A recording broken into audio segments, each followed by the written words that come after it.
Hello, everyone. Welcome to EduHubSpot's PgMP Success Story series. And today I'm excited to introduce Mandar Marathe, who has recently cleared the PgMP exam. So let's hear about his journey, his challenges, and his experience with EduHubSpot. So to start off, um, would you like to share a bit about your professional background and what motivated you to pursue PgMP, first of all, Mandar? So first of all, thank you, Rasika, for giving this opportunity. I'm glad that I cracked the PGMP in the first attempt. Uh, Professionally, I am working as an engineering manager, one of the US MNC, and I work on the multiple projects and also working around some portfolios.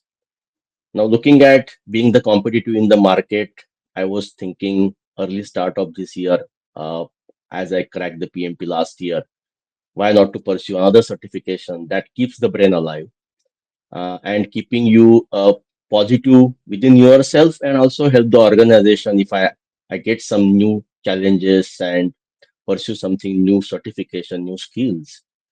And I was thinking and exploring the PMI, what next certification I can explore. And as a PMP done, now what's next is the program management professional.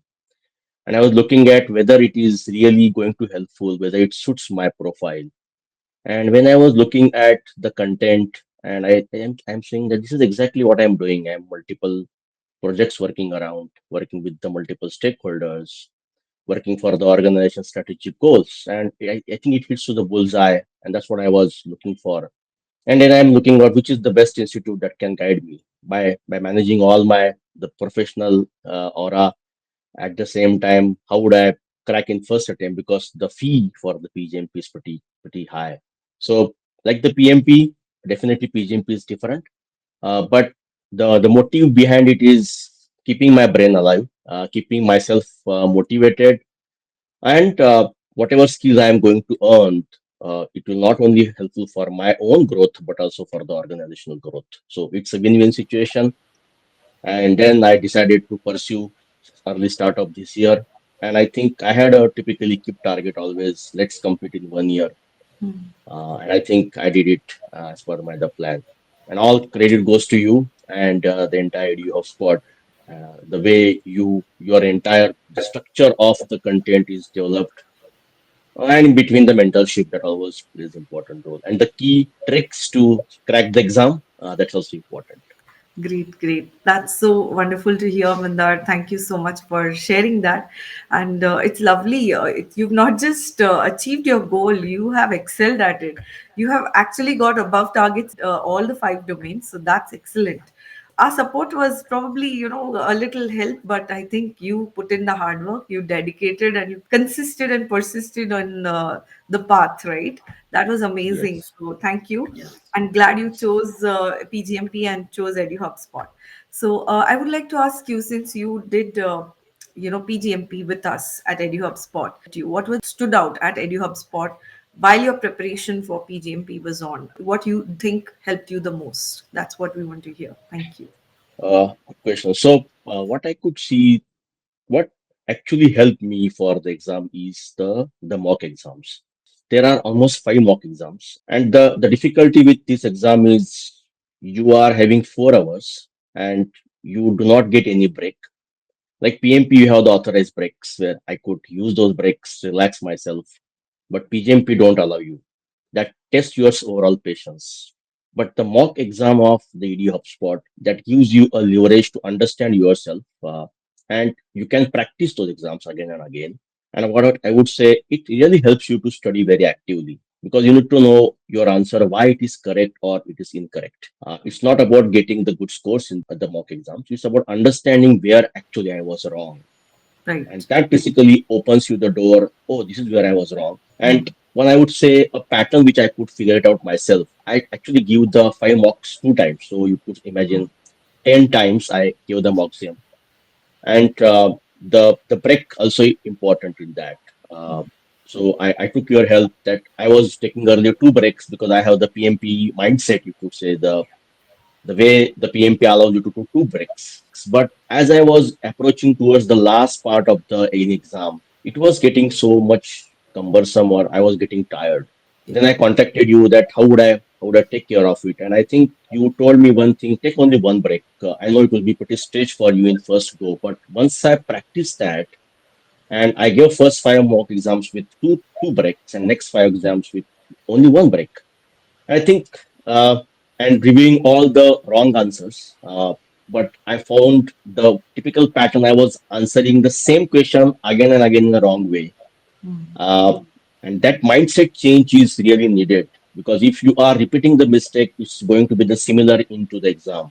And I think that creates a good foundation for me to build that confidence. The scoring was not at best. If I was scoring max 75 to 80%, but I was reviewing the mistakes, and I think that really gave me a good confidence to appear for the exam. Okay, that's good to hear that the practice of mocks and our conversations did help you to Yes. kind of get the confidence and to know how to strategize during the exam. It's a taxing exam. We all agree to it. There's no two ways about it. So great. That was. Yes. Thank you for sharing that. That was a big challenge, and I think most of us face this challenge, right? So it's good that Yes. you're sharing this. It will definitely help a lot of PGMP aspirants. What advice would you like to give other professionals who are preparing for PGMP and probably are also considering EduHubSpot as their mentor for this journey? What advice would you like to give them? So I could say the three key points I always look for uh, when I was cracking in the exam, but specifically for the PGMP, and then I follow up for the video HubSpot. But let me first put what three key points I would really look out for is: first is you need to develop your mindset of very scenario based, uh, because it's not a definition based exam. Like when I started the exam, first 10 to 15 questions, I was like feeling very furious. I mean, am I really giving the right answers? Because it was very random. Like you come up with some single line and it's 3 to 4 line. There were some calculation based questions. I was surprised to see in the exam there were five questions. Uh, but I would say first starting with you need to develop that scenario based mindset. And and if you develop that, I think any question comes up, whether it's a 2 line or 5 lines or 10 line, doesn't matter to you, because you exactly know what they are trying to tell you. Because the keywords, I would say, is a key to understand which option is right in those 4 to 5 options. So first, I would say scenario based mindset. Second, I would really look out is you need to be have a disciplined study. Uh, if you do not put that discipline in your daily behavior, it's going to be difficult to crack exam, because you know there is a good amount of content. EDO HubSpot is definitely there at the back end, but finally you have to develop your own mindsets. You have to develop your own habitual to study that very actively. So I would say disciplining with a proper study, making your own roadmap, like we have the program roadmap in the PGMP, but you need to have your own roadmap to success to crack the PGMP. Uh, that's very important, and I would put it in second. And third, which is I would say more and more again, is practice more and more mock exams. First, develop your foundation and test your own knowledge with your exams. And I think somewhat, if you say what is a breach in between your own experience, if you are really working in that field, I think experience also helps you to understand the question and try to link what you are doing versus what you are applying. So long story short, three I would say: one is you need to have a much better scenario based mindset. Second is disciplined study. And third, I think practice more and more with exam, use your experience and put into the actual exam. Absolutely, this is very important. You have hit the main 3 points, Mandar. That's totally true. So thank you so much for sharing your inspiring journey and the challenges and the points which you've mentioned. Congratulations once again on becoming PGMP certified, and that too with all above targets. It's no small Yes, thing. absolutely, So absolutely. that's really good. Thank you. Thank you so much Thank for you. giving us time and sharing your success story with us, Mandar, today. To Yes. those of you watching, if you're looking to take your career to the next level, we are here to guide you. So stay tuned for more success stories. Thank you so much. Thank you, everyone.